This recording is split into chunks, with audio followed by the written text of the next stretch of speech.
Get chocolate. Ôi, biết là cái này chụp đây nó.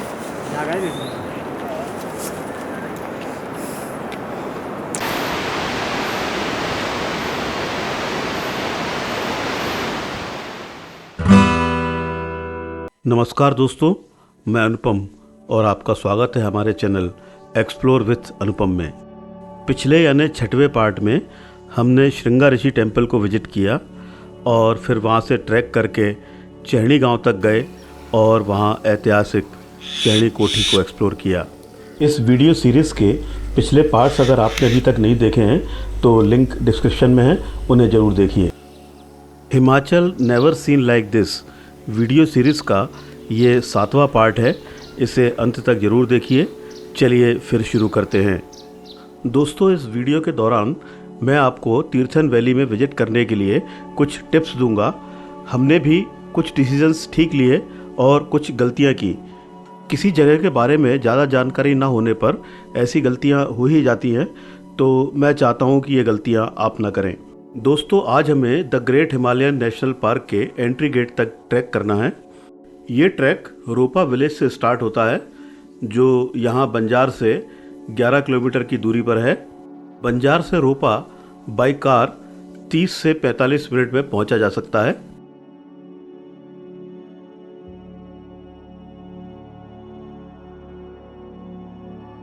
नागिनी और गुशैनी जैसे छोटे गांवों को क्रॉस करके हम रोपा पहुंचने ही वाले हैं। इन आखिरी के 1-2 किलोमीटर्स को छोड़कर बंजार से यहां तक रोड कंडीशंस अच्छी ही हैं। हम रोपा विलेज पहुंच गए हैं और यहां तक पहुंचने में हमें 40 मिनट लगे हैं। जनरली इस ट्रैक पर कोई भीड़ भाड़ नहीं होती है और इक्का दुक्का ही पर्यटक मिलते हैं, पर स्थानीय लोगों की आवाजाही बनी रहती है, तो ऐसा कोई डर का माहौल नहीं होता है।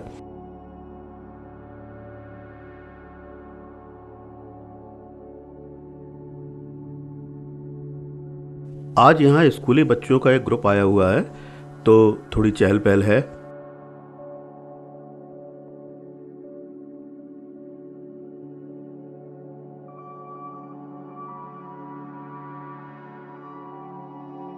ये ट्रैक तीर्थन नदी के किनारे किनारे है, तो रास्ते भर हमें तीर्थन नदी दिखती रहेगी और उसका शोर भी सुनाई देता रहेगा।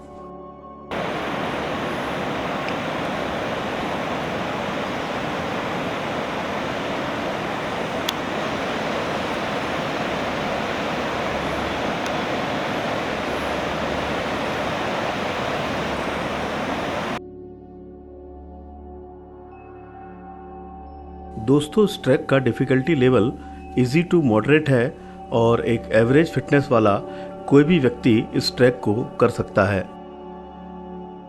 रोपा से नेशनल पार्क के गेट तक जाने में 3 से 3.5 घंटे का टाइम लगता है, लेकिन लौटते हुए ये समय कंपैरेटिवली थोड़ा कम हो जाता है। यहाँ ग्रेडियंट काफ़ी कम है और इन 3-3.5 घंटों में हम केवल 450 मीटर की हाइट गेन करते हैं। ऐसे पेड़ पौधे जिनका अभी तक केवल नाम सुना था, अब वो यहाँ दिखाई भी दे रहे हैं। जैसे ये स्पाइरल शेप्ड पौधे को ही ले लीजिए, इसे स्थानीय भाषा में लिंगड़ कहते हैं और ये सब्जी की तरह इस्तेमाल होता है। तीर्थन वैली के हमारे इस टूर के बारे में आपसे कुछ बातें शेयर करना चाहता हूं, जो शायद आपके लिए भी ट्रैवल टिप की तरह काम करेंगी। पहली बात तो ये कि हमने समय कम दिया। कम से कम 2 दिन हमें और यहाँ स्टे करना चाहिए था, तब कहीं जाके हम इस वैली को ठीक से एक्सप्लोर कर पाते। वैसे भी एक सामान्य टूरिस्ट के लिए एक ही जगह पर बार बार विजिट करना मुश्किल होता है।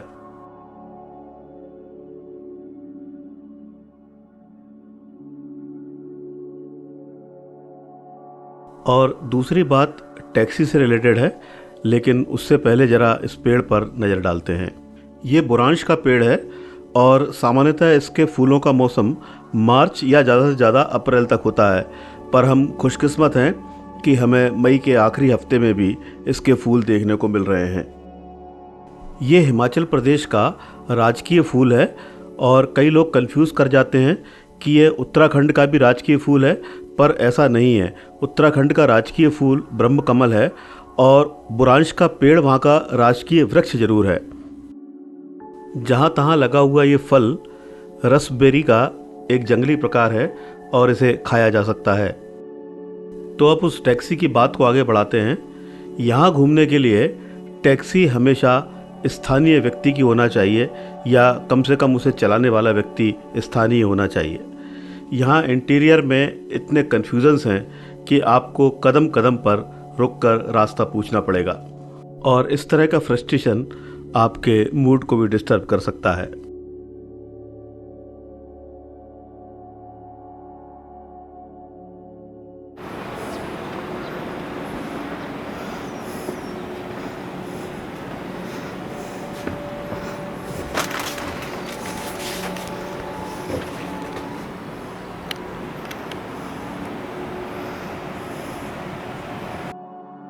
बहुत ज़्यादा तो नहीं, पर हाँ बीच बीच में कुछ इस तरह की दुकानें आपको मिल जाएंगी जहाँ से आप कुछ रिफ़्रेशमेंट ले सकते हैं।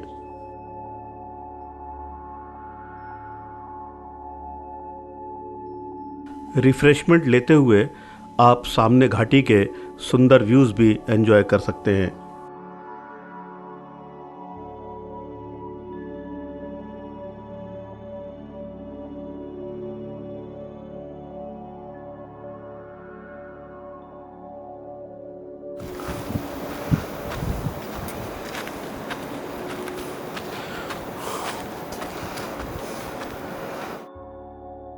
रास्ता तंग है और एक तरफ गहरी खाई है और पत्थरों पे पड़े हुए ये सूखे पत्ते पैर फिसलाने के लिए काफ़ी हैं।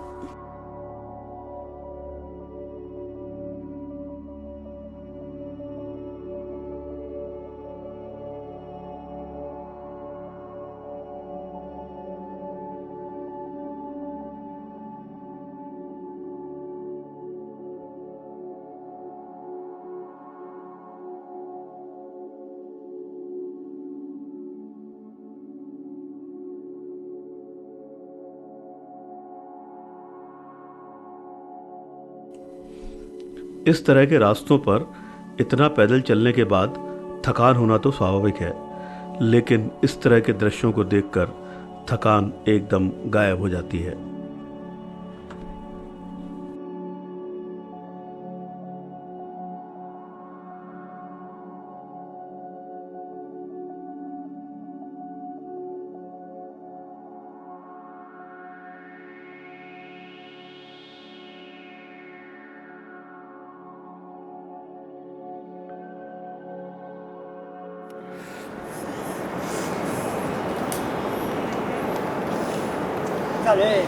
Get chocolate.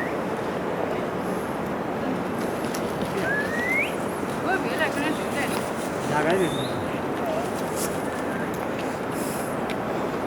नमस्ते जी।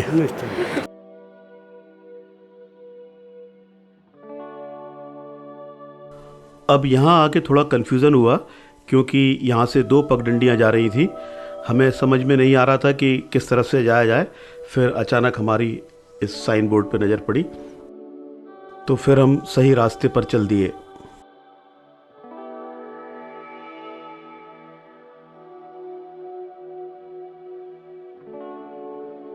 थोड़ा आगे चलने पर हमें एक छोटी सी दुकान मिली। थोड़ा रिफ़्रेशमेंट लेने के बारे में सोचा तो हमें मिल गया बुरांश का जूस। पानी पानी कितना? ना पानी। ठीक है, कितने का देते हो ये? 30 रुपये। और ये पूरी बोतल कितने की है?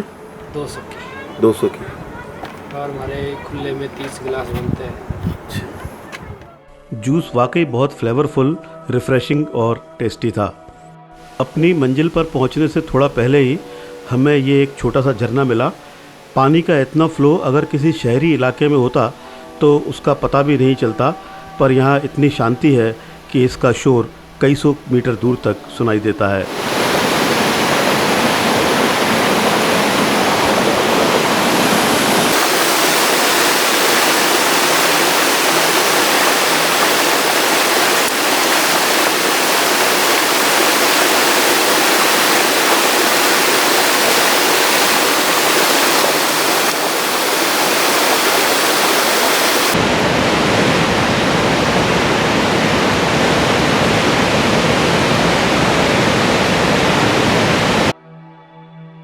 हम अपनी मंजिल पर पहुंच गए हैं और वहां से कुछ पहले एक और झरना है और इस जगह का नाम हिप्पो पॉइंट रखा हुआ है।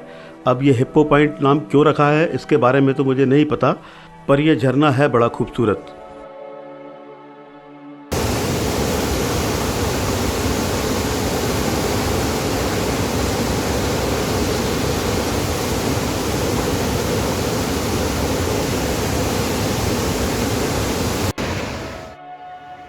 चूँकि मंजिल बहुत करीब है तो इस झरने की खूबसूरती हमें रोक नहीं पा रही है और इसे लौटते हुए देखेंगे, फिर आगे चलते हैं।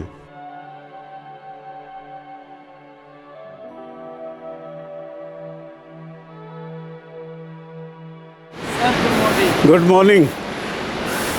बड़ी मुश्किल से हिम्मत करी आ गए, लेकिन यहाँ तक किए सर? बस यहीं तक आएंगे। फिर बैक यहाँ रुकने में। बच्चे अंदर भी नहीं गए। हाँ जी, तो काफ़ी लोग गए हैं। अच्छा, आप कह रहे कहाँ है सर? बंजार। अगर यहाँ रुके होते ना अंदर। ये the great Himalayan national park का एंट्री गेट है और यहाँ कोई भी पर्यटक आ सकता है, लेकिन इसके आगे जाने के लिए परमिट की ज़रूरत होती है। आगे जाने के लिए आपको परमिट के साथ ही कैंपिंग के सामान की भी ज़रूरत होगी, क्योंकि आगे कैंपिंग करके ही रुकना पड़ता है। आगे ये ट्रैक 3600 मीटर के एलिवेशन पर राखुंडी तक जाता है और वहाँ तक पहुँचकर वापस आने तक हमें कम से कम 5 दिन का समय चाहिए होता है। इस बार तो हम कम जानकारी और बिना तैयारी के आए थे, अब अगली बार इसके बारे में भी सोचेंगे। ज़्यादा जानकारी के लिए आप the great Himalayan national park की ऑफिशियल वेबसाइट विजिट कर सकते हैं और हमारी जानकारी के अनुसार कुछ प्राइवेट ऑपरेटर्स भी ये टूर बुक करते हैं। हमारी मुलाकात वेदराम जी से हुई, जिन्होंने बताया कि वो गाइड का काम करते हैं और इस ट्रैक के लिए उनकी मदद ली जा सकती है। वेदराम। अच्छा जी। और मैं टिंचे का रहने वाला हूँ। तो जैसे किसी को ये पूरा ट्रैक करना है तो उसको गुशैनी रुकना चाहिए। कुशैनी से पीछे भी है ना जी। अच्छा अच्छा। जैसे शाही रोपा है। हाँ हाँ। और मुगला है, उसमें देखो। हाँ हाँ हाँ, ठीक है। सबका वो होता है नंबर। जब आपने पार्क के अंदर आना है हाँ हाँ, तो हम पूरा करवा लेते हैं। परमिट आप कटवा दोगे? जी जी, परमिट बनवा दोगे आप? परमिट बनवा लेंगे। ठीक है। क्योंकि आपने मुझे व्हाट्सएप करवाना नंबर है। ठीक है। और उसमें अपना वो एड्रेस, आधार कार्ड वगैरह भेज दें आपके हैं? हाँ ठीक है, सब करवा दोगे आप? अभी मेरे पास एक कार बैठा है। ठीक है ठीक है। अभी हम घूमने गए थे, उन्होंने हमको बताया कि बोला ऐसे लोग कोई बोल रहे थे बाहर। हाँ हाँ। एक मेरा दोस्त बोल रहा था, तो बोला आप वहाँ मिल के आओ। चलो ठीक है, नेक्स्ट टाइम करेंगे अब ये काम हम, ठीक है ना? अभी तो टाइम नहीं है क्योंकि हमारा लौटने का रिजर्वेशन है अम्बाला से, है ना? तो अब अगली बार करेंगे। हैं? अपना नंबर, मेरा नंबर आप लिख लो, मेरा नंबर। चलिए अब वापस चलते हैं। यहाँ तक पहुँचने का ट्रैक हमने टाइमली कंप्लीट कर लिया था, तो अब हमें लौटने की जल्दी नहीं है और हम कॉन्फिडेंट हैं कि शाम होने से पहले रूपा पहुँच जाएंगे।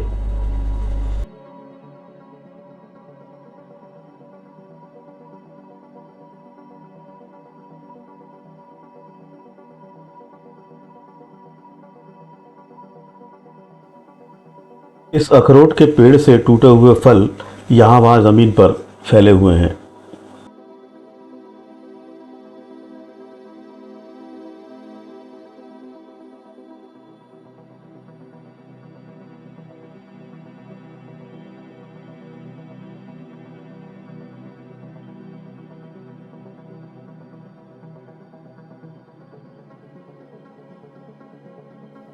लौटते हुए हमने इस खूबसूरत लोकेशन पर चाय पी और थोड़ा रिलैक्स किया।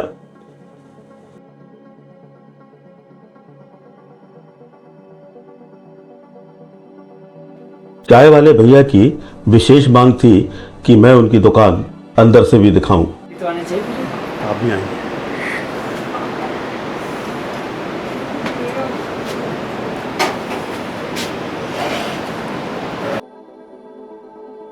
अपने निर्धारित लक्ष्य को पूरा करने के बाद चाय की चुस्कियां, और वो भी ऐसी शानदार लोकेशन पर, क्या बात है।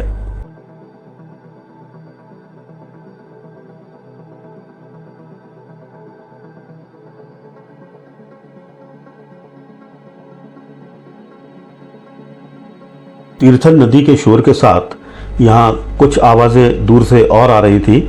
मैंने जूम करके देखा तो दृश्य ने मुझे विचलित किया। इस बारे में आपका क्या कहना है, कमेंट करके ज़रूर बताएं।